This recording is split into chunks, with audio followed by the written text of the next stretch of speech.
Okay, welcome back to Ranma Half Anime Review Part 7. This is reviewing the first 7 episodes of Season 3, effectively episodes 41 to 47 of the series. This season we get used to one new character in these 7 episodes, and that is Usiki.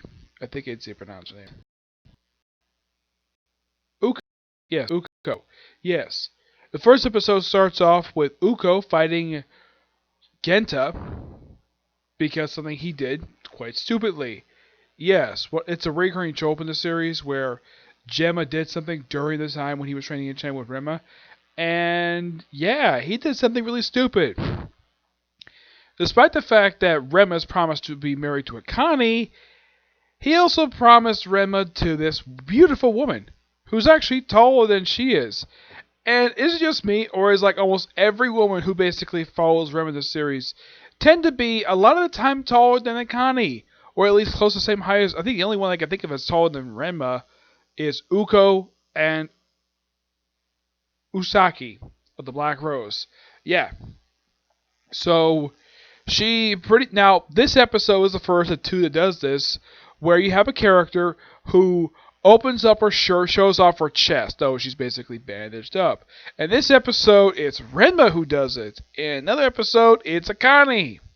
In the character's third appearance this season. Yep, the first episodes feature her.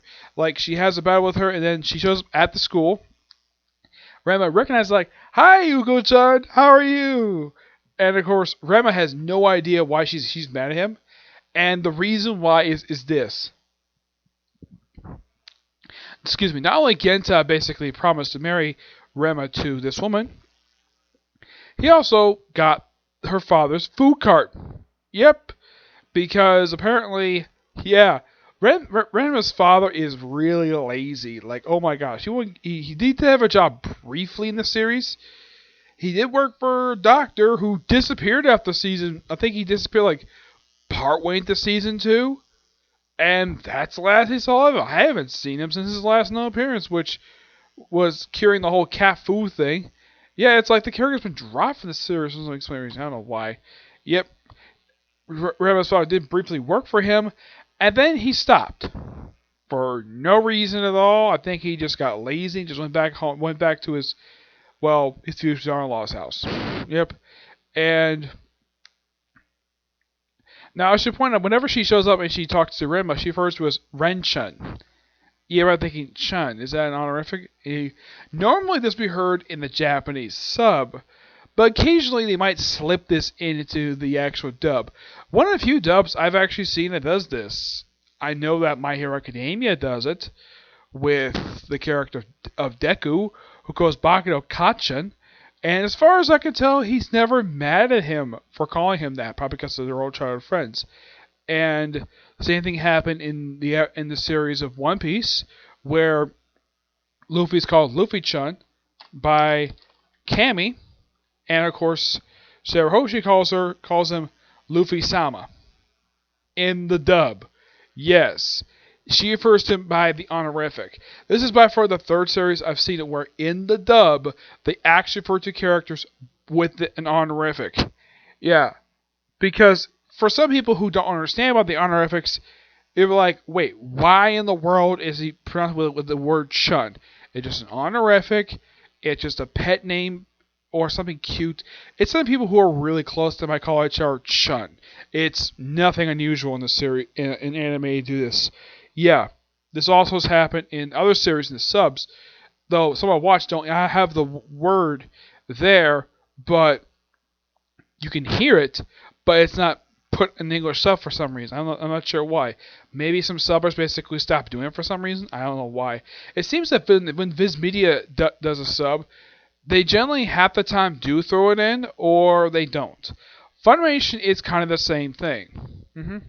Funimation, they actually do, in fact, in their subs for certain series, they do throw in some subs, like some honorifics. Not the case of Viz Media a lot of the time. No. Though, this series is technically dubbed by Viz Media. It's released by them, but there's no Viz Media regulars in the series. No. Like, I looked it up. There's nobody, like, of all the voice actors through this entire series, there's nobody I recognize. Nope, nobody. And basically, Uko is basically the woman who carries a giant spatula. Yep, her weapon is a spatula. That's pretty much what, because she's basically the cooking one. Because if you look at pretty much, with the exception, now, if you look at all of Ranma's suitors, Akane is a martial artist, Usaki is a gymnast, Shampoo is also a martial artist, but she also works as a delivery girl, and Uko is a chef. Yep, a chef. And unlike other characters pop up in the series, who are here for like 1 or 2 episodes, Uko is here for the entire series. She's here up until the series finale. Yep. And remember her fight, and at one point, in order to confuse people, he opened up her shirt and showed off her chest, though you don't see her breasts because they're covered up, and he gets hit for it. And as far as I could tell, this is the first and only episode Uko hits Ranma, because the rest of the time she shows up, in the 2 other episodes she pops up in, she never once hits Ranma. Because a lot of the time, the gag in this series, Ranma gets hit by Connie, not by his other suitors. Yeah, for some reason they never want to hit him because of how handsome he is. Yep. And pretty much the very next episode is kind of similar to what happened when Hippocyte first showed up in the series in the previous season, where Rogar just happened to be in the episode, and he interacts with the new character the following episode after one character's debut. And at least the case, this one, it's not like a brief interaction. This one is with her almost the entire episode. Now, the story for the next episode is this. Basically, Roga basically is got feelings for Connie, so he asks her on a date. She accepts. And this whole date is set up by Uko. Yep. And, of course, Ranma has to follow him on the date, and, of course, follow the boat. Yep. And it's a fun little episode. At one point, that Ranma actually puts on a dress, and because with his girlfriend, he goes back to a guy form. He gets beaten the crap out of, and then the dress is pretty much destroyed. But he meets up with Uko later. It's like Ren-chan, what happened to you? He says, "Don't ask." Yeah. And in case you're wondering, this is kind of his underwear he wears, this whole gym outfit he wears. Yeah, this is what he wears underneath his own martial arts clothes. And you know something really strange about Ranma? Despite that he goes to school, he never wears a school uniform. It's never explained why. Akane wears hers, not Ranma for some reason. Though I tend to question, though, why in the world that the outfit for the girls is just a simple dress like this is. Yeah, it just looks like a regular dress. It doesn't look like very professional. The guys basically look pretty much traditional, like school uniform. Girls, no, they don't. Yep. And yeah, this episode was just pure fun. That's simple what it is. Roga, of course, this is his only appearance in these first 7 episodes. Yeah, after this, he does appear again to episode 48.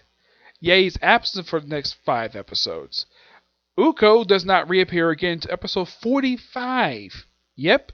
It's like she's there for the first 2 episodes, and then she shows up for episode 45.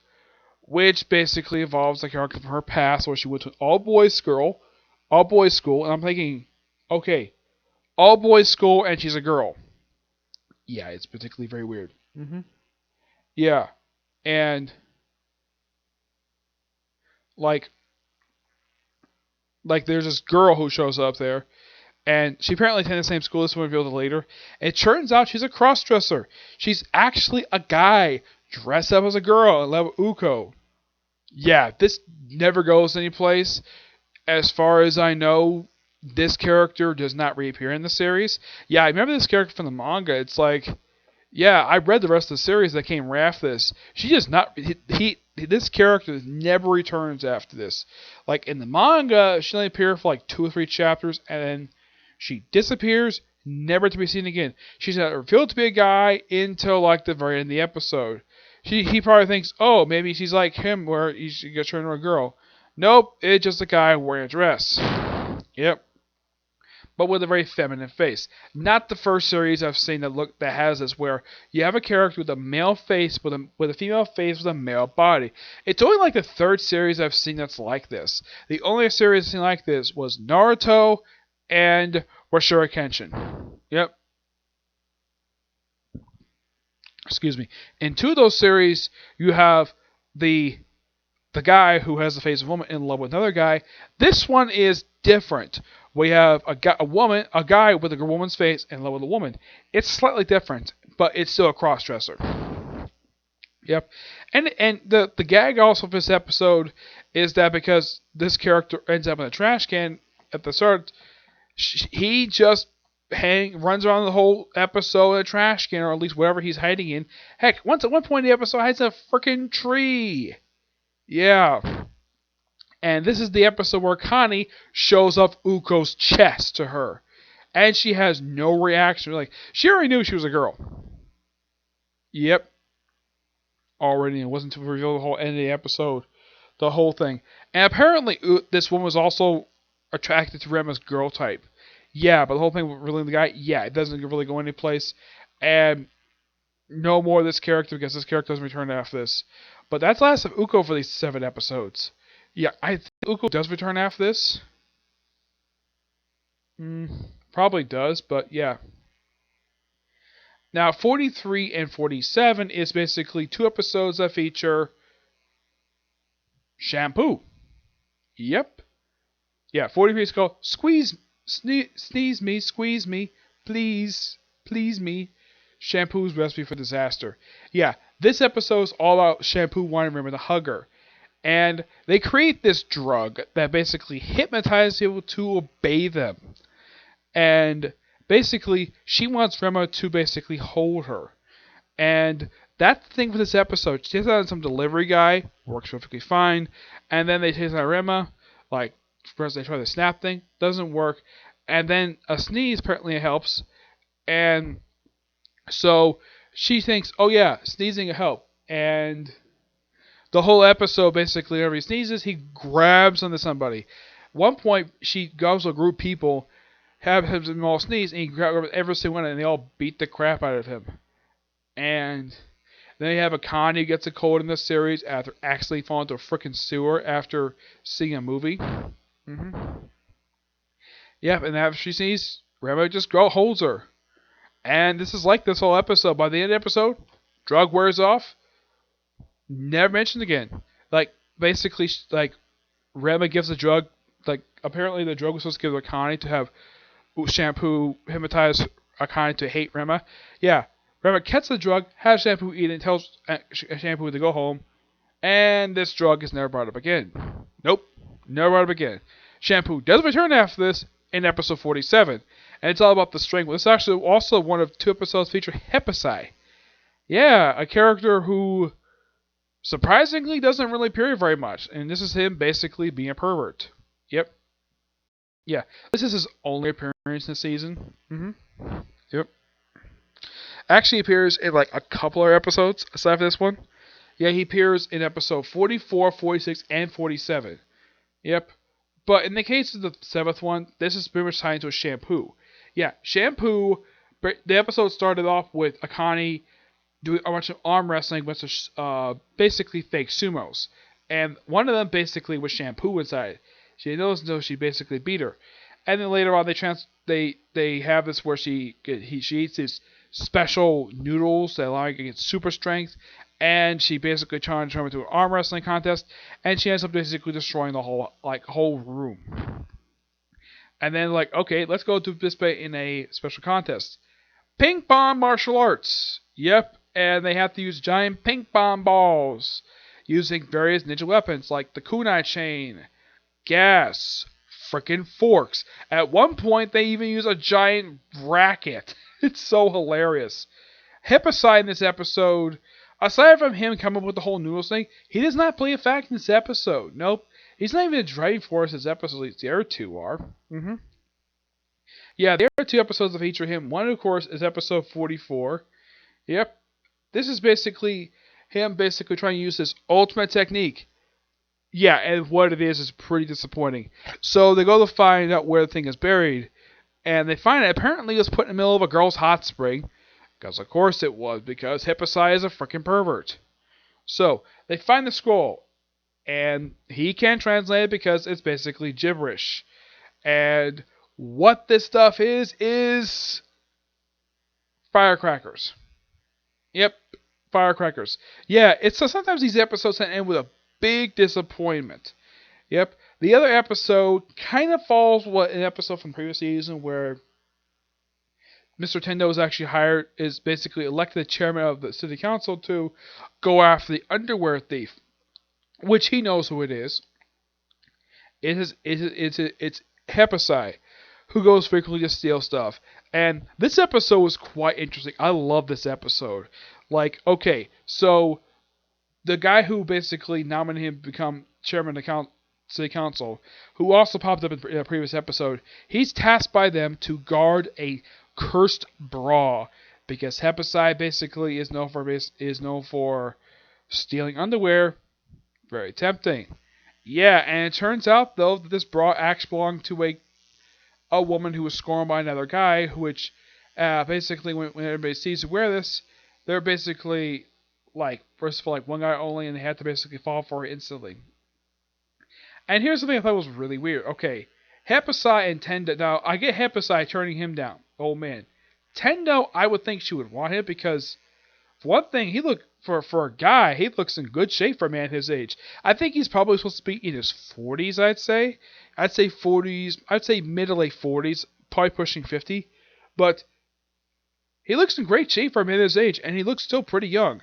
And for some strange reason, she falls for Ranma. Like, okay, that I'm not surprised because every woman in the series follows Ranma because all girls think he's handsome. Okay, fine.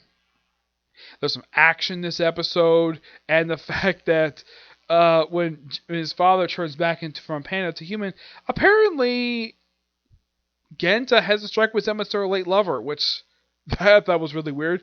Does it go anyplace? No, she chases him briefly, and then he falls into cold water and turns back into a panda. Yep. Hepasai basically took out the bra. Eventually, the bra is self-destroyed when she's defeated. Yep. This might be a bit disappointing. This episode was actually pretty interesting. I liked it. I liked the fact that Bella freaking ghost. That was really awesome. Yeah. Oh yeah, and also remember Death Chandra is girl type this episode. Yes. Yeah, but otherwise, I think that's it. I think I pretty much covered everything for these first 7 episodes. Yeah. And despite the fact that Tendo's basically elected city council, he's supposed. Oh yeah, like he thought we got the budget, get the budget situation out. Nope, his first job is to catch the underwear thief.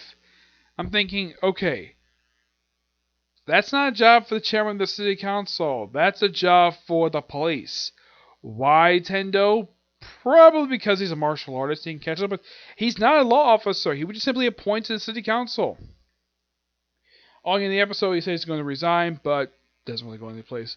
As a matter of fact, the whole chairman of the city council thing, that's not brought up again after this episode. As a matter of fact, the following episode never mentions it at all. Yeah. But yeah, that's all the episodes. It's something, though, that for the last episode 47, which features Hepasai, he plays a minor role in the story. And the whole thing of the super strength thing, yeah, there's a side effect where anybody gets to get these special whiskers. And, like, Akane uses it for a while, ends up, and of course, Shampoo gets the stuff too, but she's cured first. And then Akane, why in the world they chose to cure Shampoo? Probably because she's not that big of a character as Akane, so cure Shampoo first with this special hot antidote, which is basically, when they're doing this, instead of a giant bell, which, it's like, and when Shampoo basically has Ranma trapped inside this bell, like, ooh, I get some alone time with you, Ranma. It's like, it's very heavily implied that she wants to have sex with him right inside this bell. Ranma's like, no, I don't want to do that. So basically, have basically fake it where Shampoo is trying to rape him, and Akane, with her super strength, smashes the bell. Eventually, she takes the stuff and, well, is cured, and that's the episode. Oh yeah, the episode ends basically with Akane basically being defeated multiple times by Ranma in the arm wrestling contest. Yep. Yeah. But that's the episode. But as overall for these 7 episodes, they're all pretty good. None of them are bad. No, surprisingly, they're not. I like the last, which had a couple of bad episodes. There's nothing really bad about these episodes. No. I would say probably the best one is probably 46 with the whole ghost curse bra thing. I thought that was quite funny. Uko, I think, is a great character to be introduced. But Yeah, something that she only appears in like of these 7 episodes, only appears in 3. She does return after this. Yeah, she does return after this, but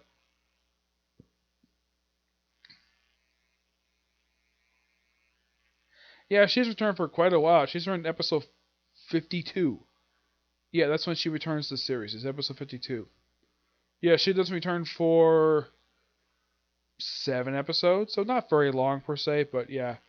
I'll probably discuss that in the next review, which I'll probably in part 8. I'll probably cover. I originally was gonna cover up to 46, but I figured I want to cover 47 as well. Yeah, I'm probably gonna cover episodes like probably like 48 to probably about 54, probably. Yeah, 54 or 55. Probably depends on my mood. Yeah. So that's it for this particular review. My next we're gonna do next is a comic corner. Yeah, I haven't done one of these in a little while, probably about a couple weeks. And this time doing a character I've never talked before in the comic corner. Well, actually I have one time, but I'll talk about that in my next. Okay, but see you next view. Bye.